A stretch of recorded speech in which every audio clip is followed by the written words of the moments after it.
Hello, and welcome back to Dev Game Club, a weekly podcast in which two veteran game developers look at games from the past to discuss their relevance and impact today. I'm Brett Duville, and I'm joined as always by my co-host, a man who wishes he had Saravok's sheet in his binder of retired characters. Tim Longo. Maybe you should introduce the person who does have Saravok's sheet in his binder of retired characters. I can't wait, and I hope it comes up, and I want to talk about that for sure. I'm happy to welcome James Ohlen to the podcast.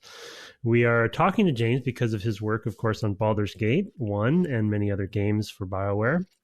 To go with our Baldur's Gate series that we finished a couple episodes ago. So we'll be inserting that in here. And then first off, let's just say that James worked at BioWare for 22 years, I believe, which is not only a huge accomplishment, but also very rare in our industry. So we'd love to talk about that. But then going into some specifics, of course, mining Wikipedia and some other sources for this stuff. But before that, he apparently worked at a comic book store, which I'm also jealous of, and ran D&D campaigns that were apparently so popular that there were waiting lists. And this led to the founders of BioWare, Ray and Greg, to recruit him for his skills. He was lead designer then on Baldur's Gate 1, and post-success was made design director at the company. And then he went on to actually be lead designer on various games after that, including Baldur's Gate 2. And James, if I get some of the titles wrong, let me know later. Neverwinter Nights, Jade Empire, Star Wars Knights of the Old Republic, of course, and then Dragon Age Origins. So I don't know if you're lead designer on all of those or different roles, so we can talk about that later. I'll continue, though. He helped set up the Austin studio for BioWare in 2006, which of course went on to develop Star Wars The Old Republic, the MMO, with a few other folks. And then he left BioWare in 2018 and set up his own publishing company, which was a cool twist, called Arcanum Worlds. And their first book was Odyssey of the Dragon Lords. And then finally, in 2019, James opened up a new studio where he is today in Austin, established with Wizards of the Coast, with a bunch of other BioWare vets, and that's where he is today. So thanks for joining us, James. We're ecstatic that you're here, and so happy to have you. No, it's great to be here. Actually, the one thing you got wrong was I was not the lead designer on Jade Empire. Funnily enough, I was just talking to the lead designer, Kevin Martens, a few days ago, so he would be pretty upset if I took credit for that one. Okay, good. Thank you for clarifying. Yes, thank you for clarifying. He'd be presenting you with the closed fist rather than the open palm. I get it. Yeah. Yeah. Nice. So, James, one of the ways that we do like to start, as we talked about in pre-show, is just kind of like, obviously I gave a bit of an intro, but we'd obviously love to hear about your start in the industry and the sort of the early years at BioWare from the horse's mouth. And so is that Wikipedia story true? And like, how did this all start for you? Which sounds crazy. By the way, Brett and I both still play D&D, and so we're very much in the headspace. So we can geek out on that stuff too. But is that how it started for you? Well, no, not really. It was the reason I met up with Ray and Greg was when I had I started up a book store when I was 19 with another guy, and it was funny because I started up the comic book store, I think 6 months before the huge comic book crash, when all the Image comics were out and we had Superman 75 coming out and then everything. I remember. Yeah, so I literally bought the comic book store 6 months before everything exploded. And so basically my experience with owning a store was fighting for survival. Yeah. Every day. Actually, I remember Magic the Gathering being one of the few things, bright spots in sales for a long time. But one of the things that I did was I had a basement, and I rented it out to this guy named Tofer who wanted to build a role-playing game. And he was an engineer, and his girlfriend was an artist. He had an animator, and he had a tiny team, basically. And so we became friends, and he played in my D&D campaign. Actually, Cameron Tofer, you want to know what the name of his character was in my D&D campaign? It was Minsk. It was Minsk, and Boo was totally his, like, he just Minsky was his character. Nice. But he was. We became friends. We later moved in to this little apartment above a coffee shop. But he got in contact with Ray and Greg and Og through a friend named Godum, who knew them all. And Ray and Greg were like, "Holy, we have this whole Ray and Greg had never built a video game before. They had this D&D contract, and I don't know how many people there was at the time. Like they maybe have, including them, like 6 or 7 people, and Cam coming on board with his team would like have doubled the team. So Cam was excited to go, and so they were all going to go. But I wasn't actually part of Cam's team. But Cam was like, "You should come as well." And I was like, "Nah, I don't like video games." But he, nice. I liked Warcraft 2 and Doom. That was about it. But he was like, "It's Dungeons and Dragons." I was like, "Oh, it's Dungeons and Dragons. All right. This actually sounds like a huge opportunity. So maybe I should take this seriously." And so then I what I did was I put together. They were doing Shattered Steel, so I put together a Shattered Steel IP Bible because they didn't really have an IP. And what I did was I was like, "Well, I'm not an artist, but I have these old Swedish science fiction books that have a really cool art." The science fiction art in them, and I'll basically use that art, and at the I'll make sure to tell Ray and Greg and Og that this is not my art, but I'll make it to make sure this IP Bible looks super professional and awesome. And so that's what I did, and it did wow them. They're like, "Holy, that's super professional IP Bible for Shattered Steel," and I was like, "Yeah." And so I got hired. I worked on Shattered Steel for about 5 seconds, and then Ray wanted me on Baldur's Gate. Well, it wasn't Baldur's Gate at the time. It was the Dungeons and Dragons game based on the Battlefield Infinity engine. I still have the Battlefield Infinity CD disc. That was Scott Grieg was our lead engineer, and he had developed the engine on his own, and he had brought it to Ray and Greg, and that was basically the beginning of the Infinity engine. So it was, and wow. All we didn't have anything at the time except that disc and the deal with Interplay to do a D&D game. And that was it. It was basically there was no designers, so all I did was I did everything Ray needed me to do, and then Ray needed design work to be done. So I was like, you know what? I'm just gonna if I can stay up like 100 hours every week and just do everything that needs to get done. And then I was like writing the dialogue, design, like building the design documents, working on pretty well everything that needed to be done, scripting, and that's how eventually Ray was like, "Well, I guess you're the lead designer." So that's the lesson there. The lesson there is when you have an opportunity, just fucking work like crazy and make the job yours, and then it'll become yours. So that was that was pretty well it. And then from there, I'm kind of when it comes to that kind of work, it's I enjoy working on role-playing games more than I think I enjoy other entertainment forms like watching TV or anything like that. So it's like it's just working 100-hour weeks wasn't really working for me, which is why I've never expected anybody who's ever worked for me to work the same amount, because it's like I'm just a little bit touched in the head when it comes to that kind of stuff. So it's not work for me. But it's a sweet spot for you. Yeah, it's just basically the thing that I've done. Have you ever heard about the 10,000 hour rule, where like Gladwell, you become an expert at something after 10,000 hours? Well, by the time I joined BioWare, I think I had spent 25,000 hours dungeon mastering Dungeons and Dragons and coming up with scenarios and stories and figuring out how to deal with all the egos of multiple play. Like it was like my life, and so I was born to build to work on Baldur's Gate, basically. Yeah. And you went from being, a DM for dozens of players to like a DM of millions of players. That was definitely a surprise. We were thinking that if we got 100,000, or if we managed to match Fallout and get like 200,000 or 250,000, then holy crap, we'd get to do a sequel and it would be amazing and awesome.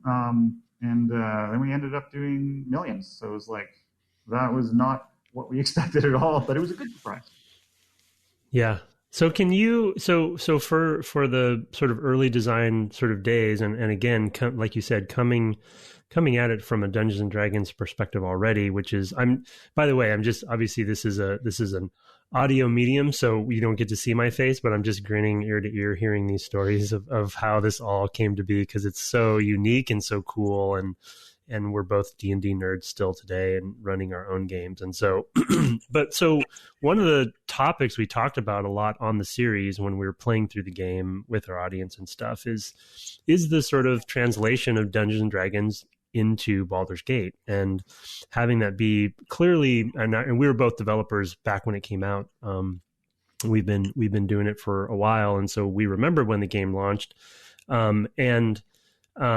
I remember even the marketing to some degree kind of talking about that translation and quote unquote, sort of faithful adaptation of second edition and stuff. And so how can you talk a little bit about like what that process was? Like, was that a clear thing from the beginning, or did you sort of vouch for that, or how did the rule set, start to become such a focus of the way Baldur's Gate was built? Well, I think it's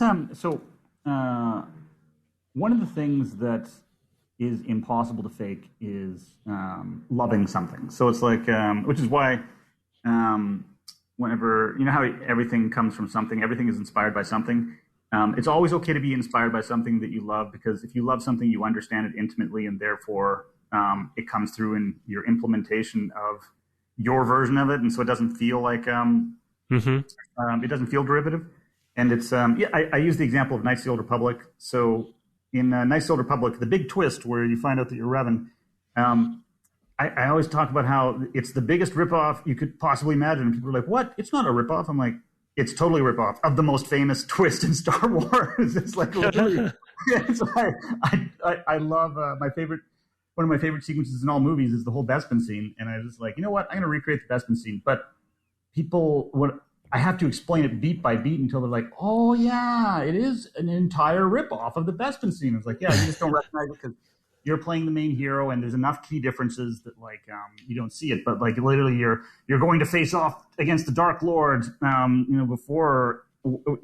before you're ready, and all your friends, you get separated from all your friends, and then you get into a lightsaber fight with the Dark Lord, and then the Dark Lord kicks your ass, and then after he kicks your ass, he reveals the big twist, and after the big twist, you barely escape with your life and are rescued by your friends when they fly off in the Millennium Falcon. Oh, I mean the Ebon Hawk. It's like, so right. Anyways, so going back to Dungeons and Dragons, I think it was just, I loved Dungeons and Dragons, and so translating it into a video game form, I knew video games were different. I was a big fan of Warcraft 2 at the time, so I was like, you know what, real time. I'm not a fan of turn-based. I know this is going to make everyone hate me, but I actually am. I've never been a fan of turn-based, except when it comes to strategic games like Civilization, because I feel like when you have like Fallout, I couldn't get into it just because it just was too slow paced for me. I also didn't like the gold box games for these reasons. Ray was a huge fan of gold box. In fact, the whole reason you have pause and play is because I was like real time, and Ray would be like gold box, like turn based, and I'd be like real time, turn based, How about pause and play? So it's like pause and play was essentially kind of our way of satisfying both of our needs. But I did, so I loved Warcraft 2, and it was a big inspiration for me. And then the other was Dungeons & Dragons. So how do you make Dungeons & Dragons real-time without making it not feel like Dungeons & Dragons was kind of like the big problem to solve?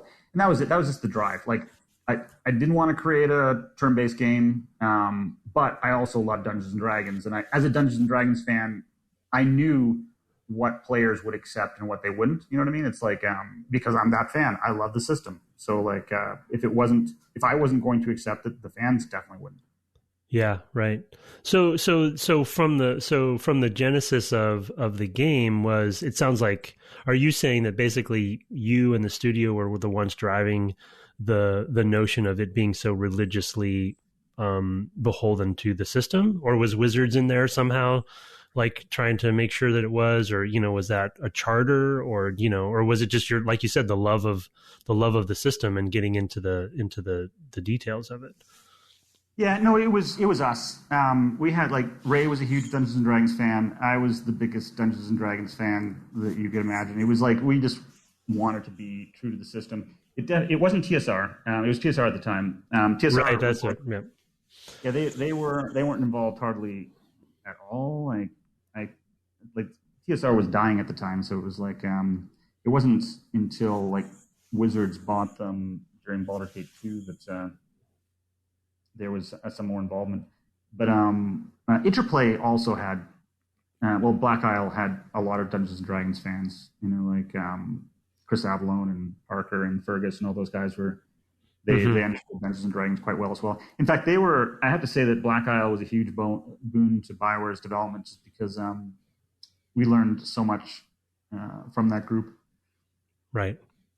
That makes sense. Yeah. That's good. That's actually really cool to hear. We in the series we were kind of debating about sort of the timing of I did forget, we did clarify sort of when TSR was bought and all that stuff during your development during BioWare's Baldur's Gate 2. But yeah, it's cool to hear that it was so team driven, because it is such, like, one thing I think we talked about time and time again in the series was just how lovingly crafted it is toward Dungeons and Dragons. Like, it feels like a really other than probably, again, like you've already covered, which was one of my other questions of sort of the pause and play thing, other than sort of the turn-based combat side of it, it seemed like so lovingly crafted toward a D&D fan game. You know, like it had all the bells and whistles that you'd want, and the character sheets and all of the menu screens had all of the stats that that especially second edition was known for. And so, yeah, I was just curious of kind of like how that came to be, but it makes sense. I love your point about like the love of it being sort of the drive. So yeah, that's very cool. So yeah, the pause and play, it didn't occur to me. Brett, I don't remember if we talked about RTSs. I think we must have talked a little bit about them. Somebody sent in an email specifically saying, like, I only had played RTSs before I tried playing Baldur's Gate, and it took him a while to get it. But yeah, that's an instructional sort of touch point. Yeah, for sure.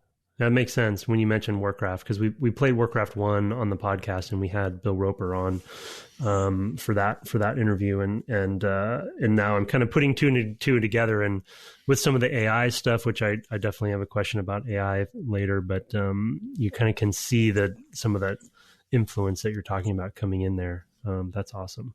Blizzard was a big influence on us in two ways. Also with Diablo, because Diablo delayed Baldur's Gate by at least a week. I remember I was proud because Diablo came out and everybody, and I remember even Ray was a machine who could never be distracted by anything. He was like working as a doctor while simultaneously being an entrepreneur and simultaneously hands-on working on the game. I was like, Jesus Christ, this man. But even he was just playing, everyone was just playing Diablo. The entire studio was playing Diablo. I was like, no, I must work. And until like Friday, I was like, okay, it's 6:00 on Friday. I think I owe it to myself. I'm going to play this Diablo game. And then I joined in and I had to catch up. So I literally played Diablo from 6 p.m. on Friday till like Sunday at 1 p.m. without going to sleep. But yeah, it was that game. It was really addictive. Yeah, and we had David Brevik. Yeah, David Brevik. We had David Brevik on to talk about Diablo when we played that as well, and obviously for this series for Baldur's Gate, we talked about Diablo, and so I definitely wanted to hear. You kind of answered it, I think, a little bit, but the sort of real time hybrid that you guys did, and your love for real time, and sort of how Diablo, what sort of conversations you guys might have had about sort of like the differences and the tensions between the two franchises, and it's cool to hear that there was sort of like the genesis. I think it's probably pretty interesting for the listeners too to hear sort of the genesis of the pausing system, because it was coming from sort of like internal debate between you two, of sort of like someone loving turn-based and then someone loving real time, and then the concept of how ideas for design come from those sorts of debates sometimes, and a solution that really ended up driving your guys' games for many, many years of that sort of pausing thing, which ended up being a fork in the road for the industry too, to some degree. And it came from that internal I don't want to say strife, but debate is fascinating. Tension. Oh yeah, sure. it was the thing about at BioWare was, and I believe this is always my philosophy as a designer, is just it doesn't matter if the idea is yours, it's the best idea that should win out. So it was a lot of ideas came from not just, well, at the time we hardly had disciplines, like for the longest time I was like the only designer. So it was so design was not just done by me, obviously it was done by engineers, by Ray, by several members, whoever in the team was had a talent for it or was really good with it. So it was a very collaborative effort, and I think that's helped me throughout my career, because I'm always focused on the end goal. Like, we need to get this game done, and the game has to be awesome, and I don't care who has the best idea or where it comes from, and I'm fine with sharing credit. That's another lesson I learned, is like, you should just share credit all the time, because people know and they're going to respect that you're sharing the credit, and you just it's just a good thing to do. And I don't know, people get to a lot of people I've seen so focused on, I need to get my credit. It's like, just don't focus on that. But yeah, right. Yeah, no, it's good. It is good. And it, you know, I would say that we probably, over the course of, because we've been doing the podcast for over 5 years now, and so I think there, as a theme for a lot of, because we're playing basically classic games and so, you know, legendary games that have just influenced all of us as developers as well as gamers. And we do see a theme of that, I think, across a lot of the interviews that we've done, of just people with that, having that mentality, especially to your point about collaboration, because a lot of the games we're playing are from similar eras, right? And studios were different back then, like you said in pre-show, you know, a simpler time, and it was collaborative, right? And everyone was kind of wearing multiple hats, and it was just a different time than we are in now. So it's good to hear that reinforced with BioWare early days too. One next question, I guess, I kind of category rather is and you alluded to it a little bit, the translation. And sort of like your video game perspective coming into Baldur's Gate development, the translation between D&D and to a video game, because on the series we debated it quite a bit, of sort of like, what parts do you bring in to a video game and what parts do you like hand wave, I guess, a little bit, and kind of like morph into a video game version of the pen, you know, the pen and paper version. To give an example of, like, you know, leveling and balance, you know, or even combat, I guess, like, how do you translate that? So what were some of the tensions there, and kind of, do you remember anything about sort of like how you were making decisions on whether this was good for the video game versus good for, you know, what it was good for the pen and paper?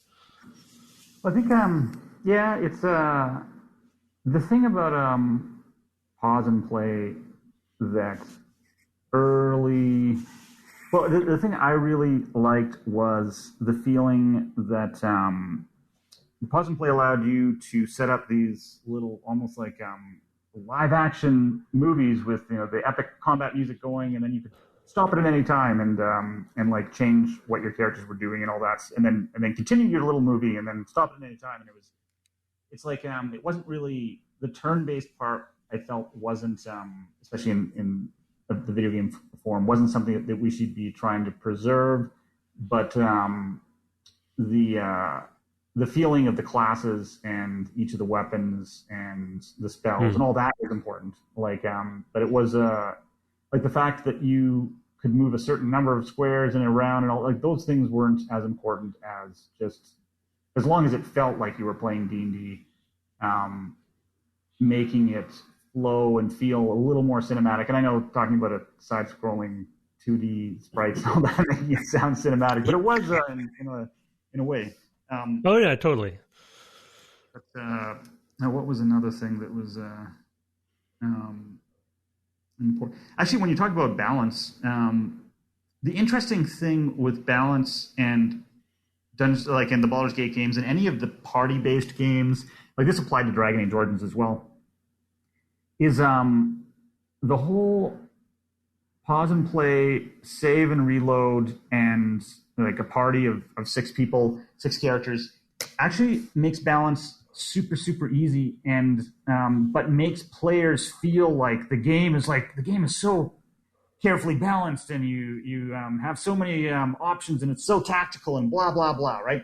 But in fact, having worked on a massive multiplayer game, it's like, where there's PvP, it was unbelievably simple in comparison to a multiplayer game. Like in comparison to what like the Blizzard guys were struggling with on, say, StarCraft or Warcraft 2 or any of the RTS games. Yeah. Like ours was child's play because you had 6 characters, and all those characters had so many different options available for them, and you could pause and change what they were doing from at any given time, and you could reload. Basically, it meant that you could change tactics all the time, and you had so many different variables that you could change that you're going to quickly come across a bunch of variables that work together to win you the battle, and you're like, "Wow, I'm so smart! Look at that! I was tactical." But really, it was just you figured out the and there was some patterns. You're like, this thing that I do wins a lot more than this other thing that I do, or whichever. But even if there wasn't a pattern for the given fight, you'd eventually get past it because of the fact that you had so many options available to you, and one of them would eventually, hopefully, unlock it. And so it kind of led to a feeling that was the game felt a lot more tactical than it really was. If that makes sense. So, we talked about that a little bit because, of course, one of the things that it's very different from tabletop is reloading, right? I mean, just the idea that you'd be like, okay, this isn't working. Let me go back to right before this fight, and try something different, or hope that the random number gods, smile upon me or something like that. Oh, there you go again. Random numbers helps you again with so yeah, keep on going. Yeah, it just was definitely one of those tensions we felt of like, yeah, this is different, from tabletop. It's more like I'm trying to figure out which tools to use in my toolbox, but be able to do that experimentally and fail. It's okay if you fail, you just reload, which of course is very different from tabletop. Yeah, it's interesting to hear you, because you kind of confirmed, I think, something that like Brett was just saying that we were predicting when it comes to balancing and tuning the game, and you kind of very naturally included saving and loading as part of the sort of, I guess I'll say, core loop, and it feels like the game. It feels like that's the case, and that's not always the case in games, right? That the saving and loading is sort of part of the, and the I sort of ironically, I guess in a way, we're playing, or the game we're actually playing right now is Prince of Persia: Sands of Time, where they have the rewind mechanic, which you may be familiar with, and so that's sort of like another version of the same concept of like letting you to retry stuff, and experiment and retry, and obviously that's what the save load does. But for you to kind of include it in the natural progression of what's happening for players in the tactical side of things, that makes a lot of sense because it feels that way. And I think it is sort of like, for us, or for me, I guess I'll say, it was one of those balancing knobs that I had as a player to tune. And I think it didn't feel wrong, to do it. It just felt like I was experimenting.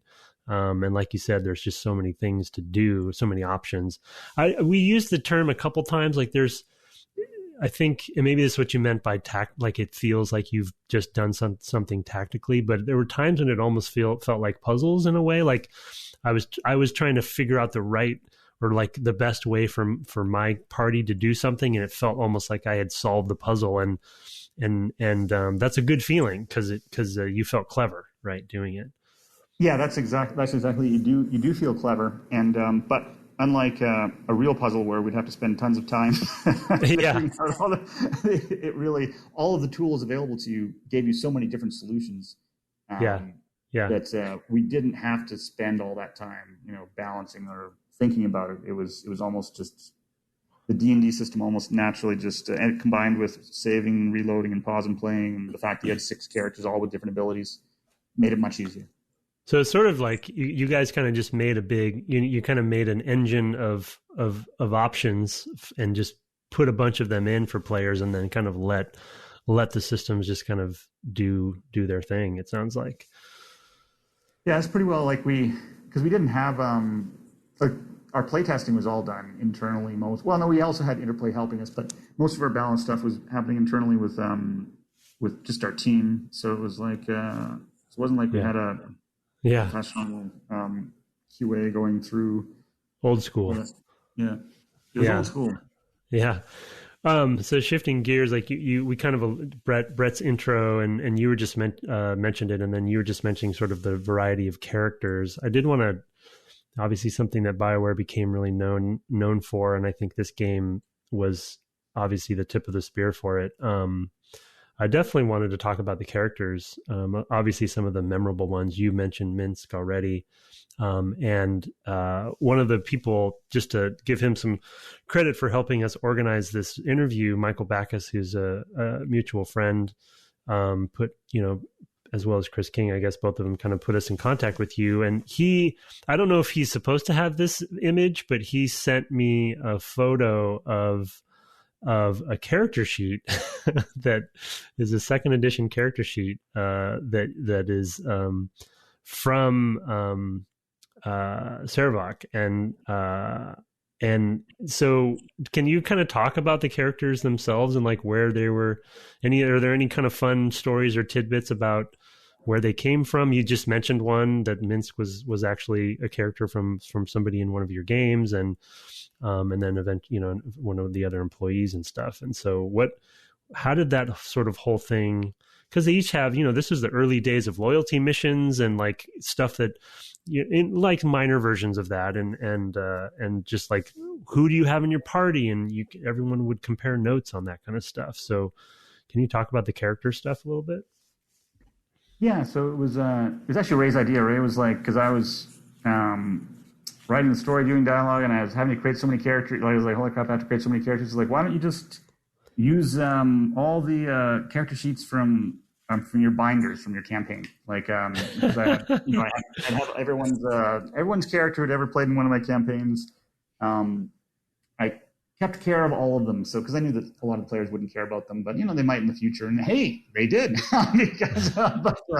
Anyway, so all the characters in Baldur's Gate 1 and Baldur's Gate 2, with the exception of a few in Baldur's Gate. There's a couple in Baldur's Gate 2 that aren't from my campaigns, but most of them are, and they're just different people's player characters from my Forgotten Realms campaign that I was like running for years and years and years and years. So that was, and what I would do is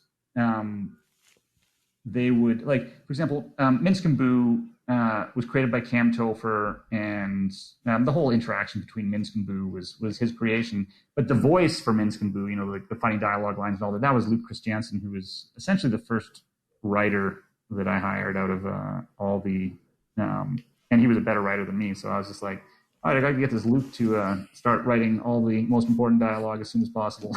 Since, I was very good at letting other people, as soon as I got someone who could do something better than me, getting them to do it instead.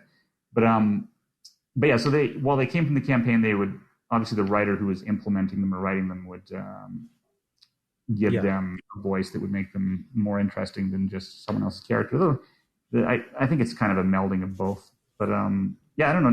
Servok was this guy named Jeff Feitenhammer's character. Actually, Jeff died of cancer a few years ago. And one of the last things I did was I went up to visit him in Canada, and I brought him this. So it might be from, like, I brought him his character sheet because he wanted to see it, because it was like he was always proud of the fact that his character was a major villain in a big video game. Wow. But yeah. That's crazy. That's amazing. And also a bit of an unexpected touching story there too. Thank you for that. I don't know how Michael had the photo of the character sheet, but that's just I don't know. I mean, maybe I'm sure you've talked about this in the past on other interviews or something, but it was news to me that so many of the characters had come from, character sheets from your campaigns or and such. And there's something about the authenticity of that now to me that is so cool. Well, it also touches on D&D's origins, right? I mean, that was true of the original camp. I mean, Vecna and things like that are, names that are borrowed from Gygax's own campaigns and things like that. Good point. Yeah, for sure. Actually, from Baldur's Gate 2, John Arenicus and Bodhi Arenicus. John Arenicus was Ross Gardner's character, and Ross was the technical director on Dragon Age Origins, and Bodhi Arenicus was Dean Anderson's character, and Dean was the art director on Dragon Age Origins, and is currently the director of design at BioWare. So yeah, those were those, and they're my long term. They've been my friends for like 30 years, but it's they were the weird couple they were in the video game when they were playing them as teenagers. So like, I mean, they're they're both happily married, and like, but they when they were playing together, they were just they were very similar to the way they were in the video games. That's amazing. That's amazing. So I guess as a bit of a segue to a related sort of topic, you kind of threw in there that you were writing the story. Myself, much more than Brett, I think, but I think Brett's getting into the Forgotten Realms a little bit more and more these days. But and he has the original, I know, Forgotten Realms box set in his possession. Yeah. But from a story perspective, like, and I think I can kind of guess at the answer to this because you said that TSR was so hands off. Like, how did the Sword Coast become such a focus of this game and Forgotten Realms, I guess in general? And the reason I'm kind of asking is, at least from my impression, being a player and having played the games, and then watching and being around D&D, in my youth, and then throughout, and then to today, I feel like the Sword Coast, and especially that portion of Forgotten Realms, owes a lot to Baldur's Gate as far as like being like a legendary, obviously you have Icewind Dale books and things, and there was definitely novels, but when it comes to I think one of the reasons the Sword Coast is so popular, I think it's Baldur's Gate. And so was that an area that you just loved, or were your campaigns taking place in the Sword Coast, and like, how did the genesis of that, or was that a TSR mandate, or, kind of, so story around that sort of area of the campaign for the lore nuts like me, how did that come to be? I actually can't remember. I know it was we were supposed to place it in the Forgotten Realms, and I can't remember if we chose Baldur's Gate, if someone else chose Baldur's Gate, or if it. I know that the name of the game became Baldur's Gate, but that's because it was set like close to Baldur's Gate. So we weren't originally going to call it Baldur's Gate. We were going to call it Iron Throne.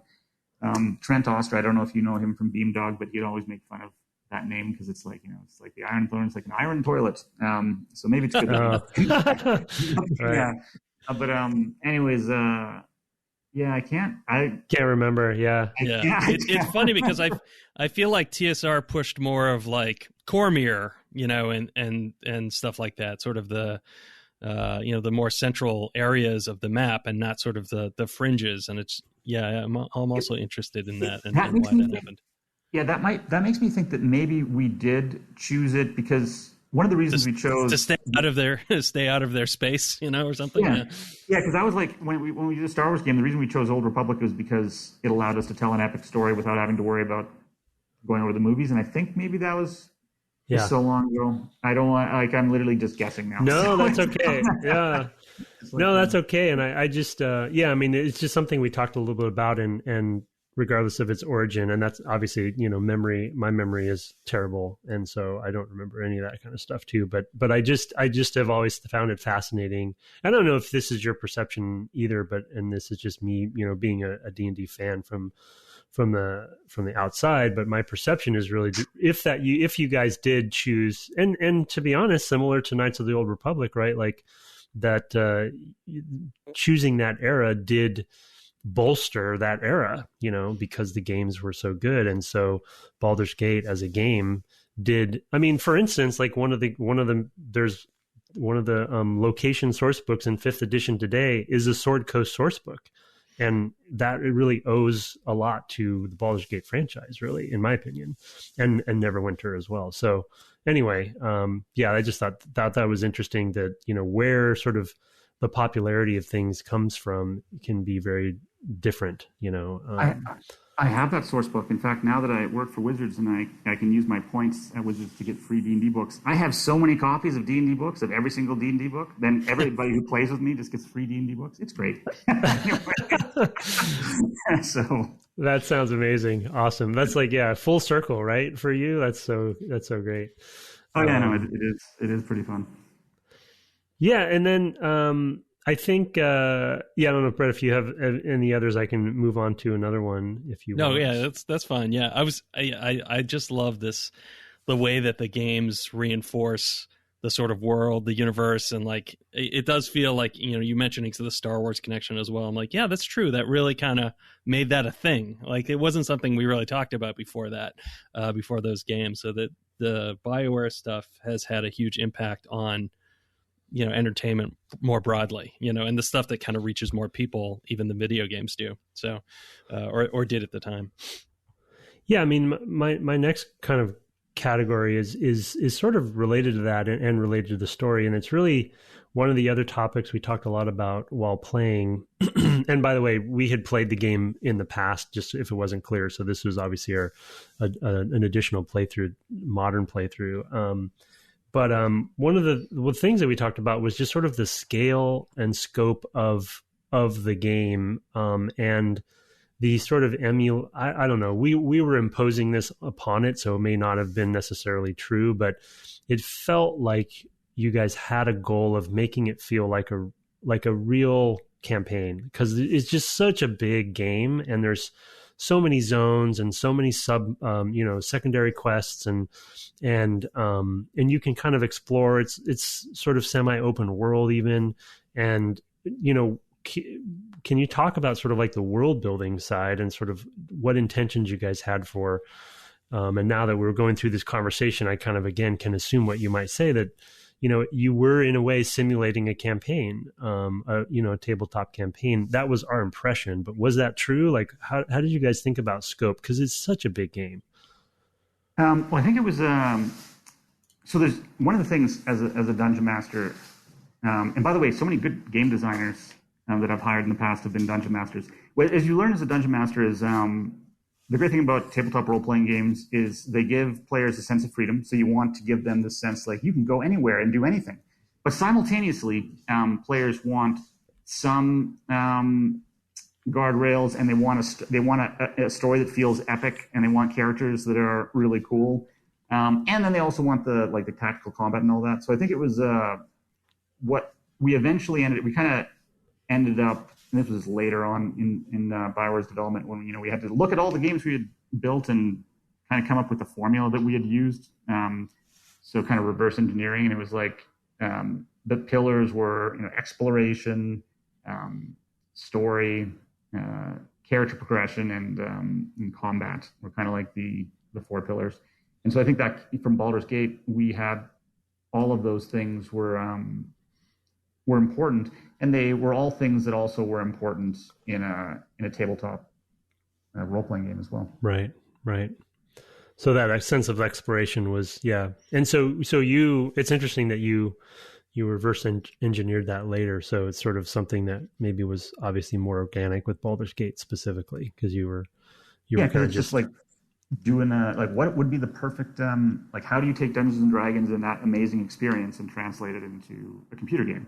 And so that was, so it's not, you don't, it's all kind of internalized, right? Because at the time, as I said, I had dungeon mastered for 25,000 hours. It was like, it's just the way things were done. And so right. It was just natural. Yeah. I mean, it also it maps pretty cleanly on, it's 4 pillars that maps pretty cleanly onto Bartle's 4 types of players, or what have you. And when I've been a DM, of course, every player is sort of a different mix of those 4 things. Like some people could care less about the story and they really want the combat, for example, or what have you. So it's or vice versa. So it's interesting. That's actually, as a dungeon master, if you have lots of different players, you learn to respect all of the different kinds of players and their needs and desires, which is why and a lot of great designers are dungeon masters, because they respect all the different aspects of game development. They're not just focused on one single thing. Yeah. Well put. Yeah, for sure. Yeah, and I think one of the other sort of subtopics that we talked a lot about that I wanted to ask a little bit more about. You mentioned that you basically were doing, and this is shifting gears, but you were doing mostly internal playtesting and stuff. But we did talk about balance a lot, and you kind of covered the macro topic of like giving players lots of options to get themselves out of trouble or what have you. But when it comes to like we're kind of, and this is maybe more of a like nuts and bolts development question, because we do like to talk about on the podcast from time to time. From a balancing and tuning perspective, like was it, what do you remember sort of some of your approaches to that, or was it just sort of endless play testing and playing over and over again? And to give you a specific, very clear kind of blunt example, our impression from the end of the game was that it's a pretty rough ending, like pretty hard. And that's not necessarily meant to be a criticism. It just is what it is. But do you describe, or do you remember how you guys kind of approached difficulty balancing over the course of the game? Because it's so big, and maybe it was just more of like, leave it up to the choice gods and they'll kind of come out in the wash. Well, don't worry about criticizing it. A lot of us who are working on the game are far more critical of our own than other people were. But probably the end was more rough just because it got played a lot less. So like it got a lot less testing. It was usually, we had people playing through and they would say whether something was too hard or not too hard. I was, as all designers are early on in their career, I was like, why is everyone so much of a wuss? Why do they need to dumb it down so much? And so it's funny because now when designers are doing that, I'm just like, oh, look at it's young me. Yeah, exactly. Oh my gosh. Yep. I think we all have those stories for sure. Yeah. Oh damn! I was just thinking of. I have before we end. I actually have to go pretty soon. Before we end, I have one I have one little story that you probably would enjoy. Yeah, let's hear that, and then we can let you go. I know we're definitely up against your time limit here, so let's hear it. So one of the other things that was really successful to Baldur's Gate was just the fact that we engaged with the community so much. Ray was in particular very much engaged in talking to people and on message boards and all the rest. I think that was just engaging with the community was something that Bioware became famous for. I remember one of my best writers from Baldur's Gate 2, David Gator, he was engaging on the boards like all the time and helping just essentially build fan momentum and all that. But there was two fans who just didn't like me. There was Karzak the Half-Orc. Can you believe I still remember their names? And believe me, I remember every negative review I ever read. So yeah, I gotcha. Well, these weren't reviewers. They were just fans of the No, I know what you mean. Yeah. Yeah, Karzak the Half-Orc and Gromnir. And I remember Karzak was always complaining about how I got dual wielding wrong, and that I obviously hated Dungeons and Dragons and didn't understand it. And I was like, "What the hell are you talking about?" And yes, I had to change the rules a little bit, but I loved the. He would just drive me crazy. And then Gromnir was just very well written, and would always he would point out whatever thing that I had done was stupid. And David Gator would always be on the board talking to everyone, and I was like, "Why are you always talking to these guys who are making fun of me?" And I could probably guess because I'm his boss, and it's fun to talk to people making fun of the boss that makes his life miserable. But anyways, it's like, Dave got his or either maybe I should say Karzak and Gromnir got their revenge because with Throne of Ball, I didn't work on that. I was off to basically, I was kind of like on a rescue mission of Neverwinter Nights and then on Knights of the Old Republic. And Karzak and Gromnir got put in Throne of Ball. You can look up their names. They're in there. They're like major characters. And I'm like, what the hell, David? I can't believe you put those characters. You rewarded them for but at the same time, I was just like, it was like, I wasn't really angry. I just thought it was hilarious. It was kind of like that it was just funny. Yeah, that's great. They got the last laugh for sure. Yeah, they did. They got the last laugh. It's like, yeah, not only did we get to complain about what a stupid designer you were, James, we even got to go into like That's brilliant. That's brilliant. That's amazing. James, did you have a charity thing that you wanted to mention before you go, or is that putting you on the spot too much? You mentioned something over email. I don't have it's nothing announced yet. It's just been something I've been working on because my girlfriend starts to lose her mind because we'll be on vacation and I'll be like, you're not supposed to be working. I'm not working. I'm just working on this charity book. Yes, around D&D. Anyways, it's just it's a 5th edition book. I did Odyssey. I did a DM's Guild book, Heroes of Baldur's Gate. And then I was just like, some of the artists and cartographers and stuff that I'd worked with before I started on my current official WotC project, I still wanted to work with them. And also just as the head of the studio, I'm not hands-on. And so it's just a chance for me to be hands-on and do a book. And I'll have, cool. I can send, if you promise not to, why don't you let us know over email, or I'm sure there'll be announcements and stuff. Let us know. We'll just promote it on the podcast once it is announced. So yeah, I didn't want to put you on the spot, but it's great to hear that you're getting some hands-on work and having fun and still dabbling in D&D. So that's, I'm sure everyone will be excited to look for that. So you want to hear one last thing about that book though? Is because you mentioned Michael Backus, and Michael Backus doesn't know this, but his character who he created to play in my campaign gets to show up in the book. It's a whole, full page art, character sheet, everything like that. And he doesn't know this? Wait, he might listen. He might listen to this though. Yeah, it'll be the big surprise for him. He'll be like, James, I want to see this. That's amazing. That's amazing. Yeah. Well, it was great having you on.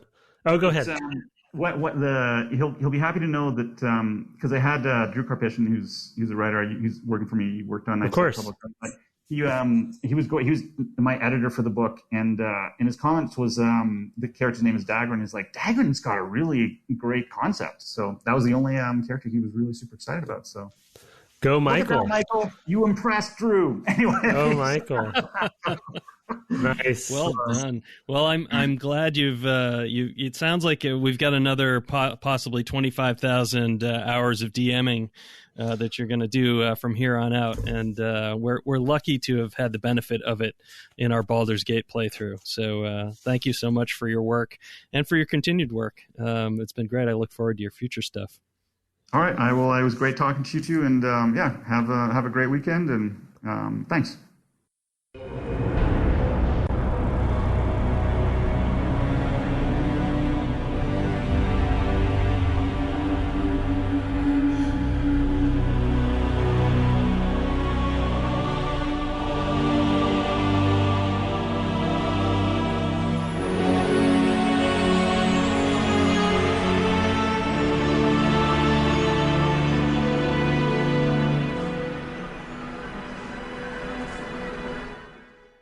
Welcome back from the break. That was a wonderful interview. It's I don't know how many hours I've DM'd. I don't know if it's 25,000. It's a lot, but I don't know if it's that many.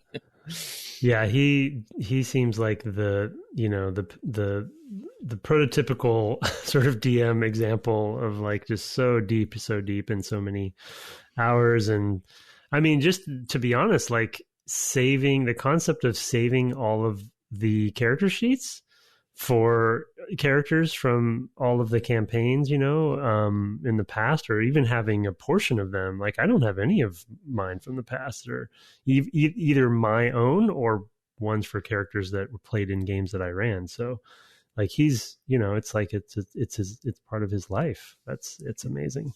Yeah. I love that stuff. I mean, I have little snippets here and there, but nothing organized. I mean, I just occasionally come across notebooks and I'm like, oh, here's notes from a thing I did 20 years ago, right? And just like it just happens, but it's more just because I don't really throw things away, but I find them in the weirdest places. Yeah. I'm not at all organized and be able to say, oh yeah, so so-and-so did this or such and such did that. I mean, I can remember coming across, like, before I even started working at LucasArts, I wrote some notes about how I thought the AI should work for Starfighter before it was even Starfighter. Cool. And I remember coming across that a couple of years ago and being like, oh, wow, I didn't know I still had this, But to be so organized as to have all these character sheets, and to be able to bring it to his friend when he was getting towards the end, was that's amazing. Quite a thing. Yeah, especially Sarevok, just having that. I just I was being genuine when I said that was a touching story. It's like I just imagine that scene, and Sarevok is a legendary character, and something else that's wild. And I love that we had a reveal for my buddy Michael, who helped us basically organize this interview with James, and that we have a reveal that his character's in that other book. So that's funny. It's really terrific. Yeah, it's I mean, that's the kind of guy he is. He's still super involved in D&D. Like he's still, all these years later. I mean, it's that's almost 25 years. Well, it would be 25 years since he started at BioWare. Just about, it's wild. It's wild to think of, It's great. Well, it's good. It was good to have him on. Yeah, it's a good interview, and he definitely confirmed, I think, a lot of our suspicion of just like, as James put it, like the love that they had for Dungeons and Dragons, and just like clearly just a passion project Baldur's Gate was, and it showed, it set the tone for BioWare for many years. So.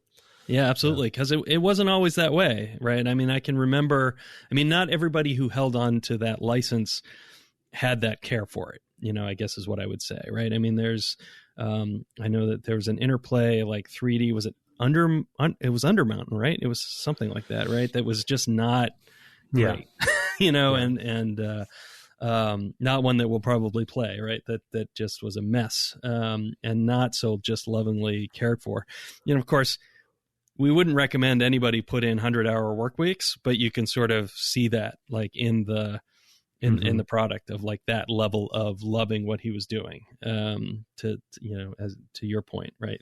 That he just cared. He loved it so much, and he was just, that's all he did. I get it. I'm the guy who spends 3 or 4 hours per hour at the table, preparing. So, I understand. He does, everybody. He does. Good deal. Definitely the case. Yeah, a personal story. My parents were here this week, and I just could not wait to show them all my D&D stuff. So, we were in here. I was sitting here in my living room, my laptop. They were reading, and I think Mom was knitting, and I'm just sitting here like scripting stuff for my D&D. And my dad's like, "What are you doing?" And I'm like, "Well, I'm just doing a little prep." And he's like, "How much do you spend?" I was like, "I could spend all of my time. Like I could just get up every day and just do this all day." And he's like, "Well, I'm glad you're still passionate about that stuff." So the point of that is like, I get it. I get that passion. It's a rewarding thing to be able to say you can do, like that you love to do that stuff, and to be able to put it into your work life as well is great. And it shows, it shows in the product. So good stuff. Yep. Very good. So right. And we kind of didn't really mention it, but obviously this is an out of cycle interview. We weren't able to really guarantee the interview in time to sort of talk about it in previous episodes, and obviously we didn't time it perfectly for the end of the Baldur's Gate series. So surprise out of the blue interview for Baldur's Gate, but we don't like to kind of announce it before we know for sure. So we didn't want to jinx it. So there you go. Yeah, I did put it in the show notes last week just to say, I think a bonus ? But we will return to Sands of Time next week, or Mark Garcia, Sands of Tim. You put that in there again. Oh my God. Brady Davis is the like, I think that's probably the most unexpected one he's done. Like never would have. I guess there was a challenge sort of out there in a way, but I guess I just didn't put 2 and 2 together that would actually be what would occur. Unbelievable.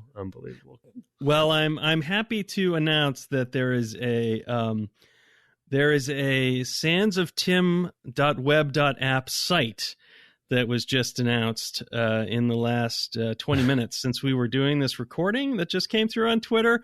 Oh my goodness. Oh no. I just wow. Okay. Well, that's amazing. So yeah, thanks, Mark. I just want to say that Tim hasn't seen it yet, but I'm sure he will after we stop recording. What are you talking about? I just checked the Twitter, because I had it open on another laptop next to here, and I saw we had a notification, and you should just go there later. Okay, I will do that after we stop recording. Oh no. Anyway, that's our show. Thanks so much for coming by. Yeah, how fun for that to happen on air while we're recording as well. That doesn't happen very often. Thanks, Mark. Yep, I'm going to be I'll be laughing throughout the afternoon. We didn't have any reviews or email this week. We are recording a lot earlier than usual, so they haven't had a time to build up. But thank you for all of those, either through the iTunes infrastructure or whatever podcatcher you use. And of course, our email is devgameclub@gmail.com. We love to read every review and email on the air if we can, so keep them coming. You can find us on the web at devgameclub. Or at devgameclub.com, or on Twitter at devgameclub. I'm still all aflutter. Where you can also find my co-host at Tim Longo Jr. with a JR at the end. Which is also where you're streaming these days. You're still hitting men, I believe. I still am. Hitman 3. I'm in China now. Just finished Germany, Berlin, and man, that Berlin level is quite. There's June. Yep. We almost made it, folks. Berlin was great fun. So yeah, come, and China looks beautiful so far and very interesting and different. So far, Hitman 3 levels have been very different from. They're experimenting with a lot of fun stuff. So yeah, stop by. Yeah, absolutely. And I've been streaming Arcanum at twitch.tv/BrettDuville. So Arcanum is the last of the Troika games that I have yet to finish, and I'm giving it a go. It has been a little technically challenging, but we're muddling through. Interesting. It's interesting to play that right after playing Baldur's Gate. Not for discussion on the cast, but it owes more to the Fallout lineage than it does the Baldur's Gate lineage, which I think is interesting. So it's interesting. Anyway, it makes sense. Yeah. Makes sense given who worked on it. But it's been fun. Anyway, our intro and outro music was written and performed by Kirk Hamilton, commissioned by friend of the cast, Aaron Everts, and our new logo and some good laughs today are from Mark Garcia. Have fun DMing your campaigns this week, and good night. Good night.